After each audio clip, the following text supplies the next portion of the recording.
करायचं म्हणून करायला लागलो होतो आपण. पाणी तेरा रंग कैसा जिसमे मिलाय वैसा, बरोबर आहे का नाही. एक घोडं होतं महाराज, त्याला कोणीच कामाला ठेवीत नव्हतं, पण एका शेठजीकडे घोडे होते. म्हणले हरकत नाही, म्हणले घोडं आहे ना, जाऊ द्या म्हणले, आपल्या घोड्याला सोडबांध करीन, म्हणले वैरण चारा करीन, हरकत नाही म्हणले. त्या भोळ्याला त्या शेठजीनं आपल्या कामावर ठेवलं, आणि कामावर ठेवल्यानंतर त्या भोळ्याला सांगितलं, जरा येड होतं, त्याला सांगितलं काहीच करायचं नाही म्हणे, फक्त घोड्याला वैरण काढी, पाणी वगैरे हे पाहिजे. त्यांनी सांगितलं हरकत नाही. आता महाराज घोड्याला वैरण काढी कर म्हणल्यानंतर त्यांनी जे घोडं सोडलं, आणि घोडं सोडून पाण्यावर घेऊन चाललं. आता घोडं सोडल्यानंतर घोड्याचा लगाम धरला, आणि लगाम पुढं उडू लागलं ते घोड्याला. आता लगाम पुढं वाढल्यानंतर लगाम घोड्याला राहील का हातात येईल? हातात येईल ना मला. तो लगाम आला ना त्याच्या हातात मला, आणि लगाम हातात गेल्याबरोबर घोड्याने ओळखलं, याच्या मेन डिपीवरचे 2 फ्यूज उडालेले दिसते. घोडं हुशार होतो, घोड्याने ओळखलं, म्हणजे हे जरा भोळं दिसतंय. महाराज जे झटका मारला घोड्याने, निघून गेलो, घोडं गेलं पळून. घोडं आता घोडं पळून गेल्यानंतर त्याच्या हातात काय आलं? लगाम आला. आता त्याला लगाम म्हणते हे सुद्धा त्याला माहिती नव्हतं. घोड्याला घोडं म्हणते हे सुद्धा त्या घोड्याला माहिती नव्हतं. महाराज असा लगाम घेतला, निघालं रस्त्याने. बरं आपण कोणाकडे कामाला होतो, त्या शेठजीचं बी नाव माहित नाही. समोरून एक माणूस आला, बरं त्याचं तरी नाव माहिती आहे का? मग त्याचंही नाव माहित नाही ना. असा लगाम धरला आणि समोरून एक माणूस आला. ते माणूस आल्यानंतर त्या माणसाला काय म्हणते? आहो आहो तुम्ही, आता त्याचं नाव तर माहित नाही. आहो आहो तुम्ही, ज्यांच्याकडे होतो आम्ही, काय म्हणू लागलं? आहो आहो तुम्ही, ज्यांच्याकडे होतो आम्ही, त्याला जाऊन सांगा याच्यातलं गेलं. आता हाय का काही मेळ? काय गेलं काय आलं? हाय का मेळ? कहा गए तो कहा नाही, और क्या लाए तो कुछ नाही. विठाला विठाला.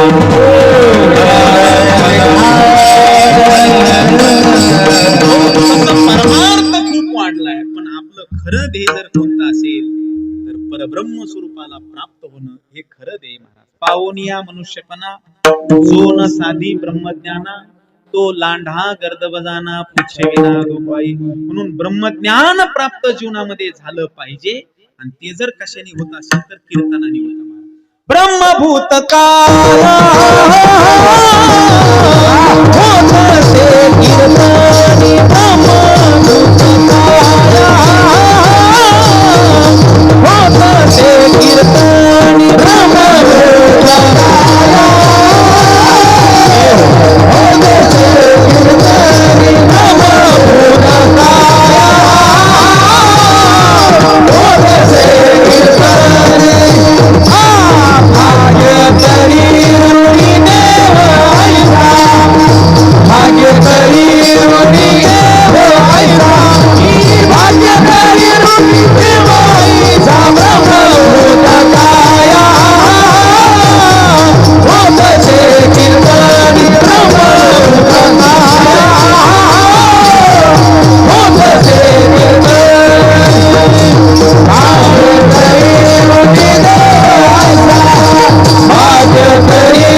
सामान्य फळ नाही कीर्तनाचं. ब्रह्मभूत काया होतसे कीर्तनी, भाग्य तरी देवायचा.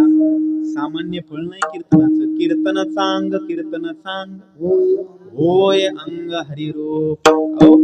त्या ब्रह्मस्वरूपाला आपण कीर्तनाने प्राप्त होतो. पण कलियुगामध्ये कीर्तन हे साधन लोकांनी एवढं खाली आणून ठेवलंय. कीर्तनाने जीवन शुद्ध होण्याच्या ऐवजी कीर्तनातून द्वेषच वाढत चालले का नाही? कीर्तनातून द्वेष वाढत चालले महाराज. आजकाल कीर्तन सुद्धा लोक जातपात पाहून ठेवायले का नाही?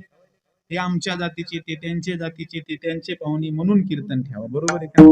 मला सांगा, जातीयता कमी होत चालली का वाढत चालली? वाढत चालली. गव्हाच्या जाती वाढल्या, ज्वारीच्या वाढल्या, कापसाच्या वाढल्या. आपल्या काय कमी झाल्या का? आपल्या बी वाढल्या, पण परमार्थामध्ये जातीयतेला महत्व नाही महाराज.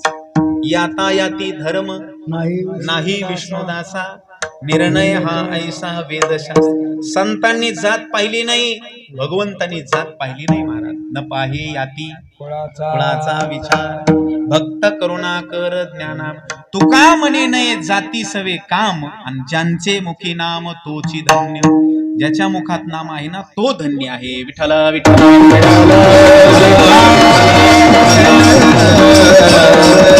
कीर्तनाचं फळ सांगितलं महाराज ब्रह्मभूत काया होतसे कीर्तनी भाग्य तरी ऋणी देवायसा तुकोबराय म्हणले आम्ही त्या ब्रह्मस्वरूपाला प्राप्त झालो आणि ब्रह्मस्वरूपाला प्राप्त झाल्यामुळं आम्ही त्याच ठिकाणी घर बांधलं निरंजनी आम्ही बांधिले घर तुकोबराय आम्ही म्हणायला लागले काय म्हणायला लागले तुकोबराय आम्ही घर बांधलं मला सांगा एखाद्याने जर घर बांधलं तर तो आम्ही घर बांधलं म्हणतो का मी घर बांधलं म्हणतो दादा मी म्हणतो तो छातीवर हात ठेवून म्हणतो महाराज पठ्ठ्याने घर बांधलं काय म्हणतो मी घर बांधलं महाराज मी आमच्या वडिलांच्या काळात काहीच नव्हतं मी बांधलं एखाद्याने जर घर बांधलं तर तो माणूस मी घर बांधलं म्हणतो पण तुकोबाराय मी घर बांधलं नाही म्हणत निरंजनी आम्ही म्हणतात मग का हो तुकोबाराय ज्या अर्थी तुम्ही आम्ही घर बांधलं म्हणतात निरंजनात बांधलं म्हणतात मग तुमच्या बरोबर आणखीन कोणी बांधलं का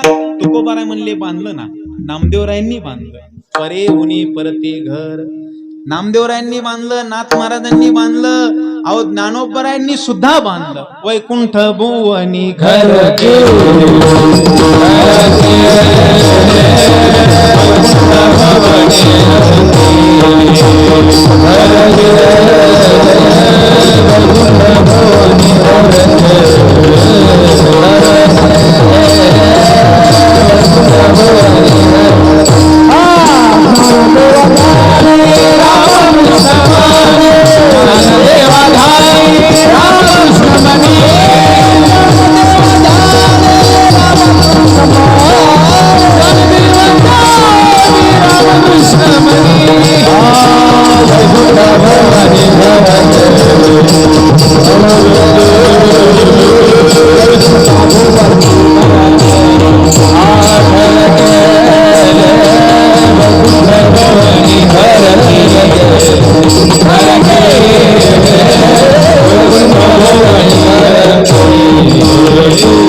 आम्ही बांधलं म्हणजे अनेक संतांनी बांधलं नामदेवरायांनी बांधलं नाथ महाराजांनी बांधलं ज्ञानोबरायांनी बांधलं हे का नाही ज्ञानदेवी घर चिदानंदी वैकुंठ भुवनी घर केले अनेक संतांनी बांधलं महाराज एकट्यानी नाही बांधलं म्हणून तर तुकोबाराय म्हणले निरंजनी आम्ही बांधिले घर मग का हो महाराज अनेक संतांनी घर बांधलं म्हणता मग तुमचं एखादं गाव असेल ना तुमचं एखादं नगर असेल ना मला सांगा एक घर असल्यानंतर गाव होत नाही अनेक घर मिळून काय होत असतं गाव होत असतं नगर होत असतं मग का हो तुकोबाराया तुम्ही ज्या अर्थी आम्ही घर बांधलं म्हणता निरंजनात बांधलं म्हणता आणि तुमच्या बरोबर अनेक संतांनी घर बांधलं म्हणता मग तुमचं गाव असेल ना तुकोबाराय म्हटले आहे ना गाव कोणतं गाव आहे तुकोबाराय म्हणले आमचं ब्रह्मपुरी गाव आहे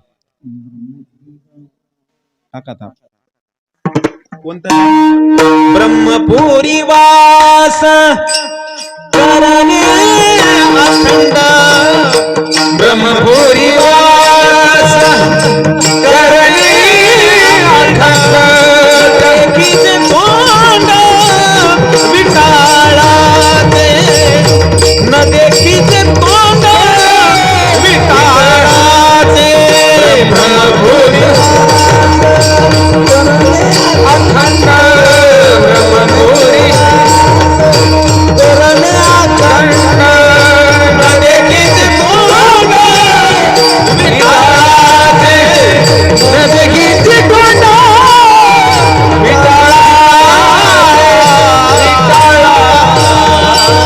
तुकोबाराय म्हणले आमचं नगर आहे म्हणले आणि काय नगराचं नाव आहे ब्रह्मपुरी वास करणे आमचं ब्रह्मपुरी आहे म्हणले जसं सांगतपुरी रामपुरी भेलपुरी खोडपुरी अशा पुऱ्या आहेत ना रामपुरी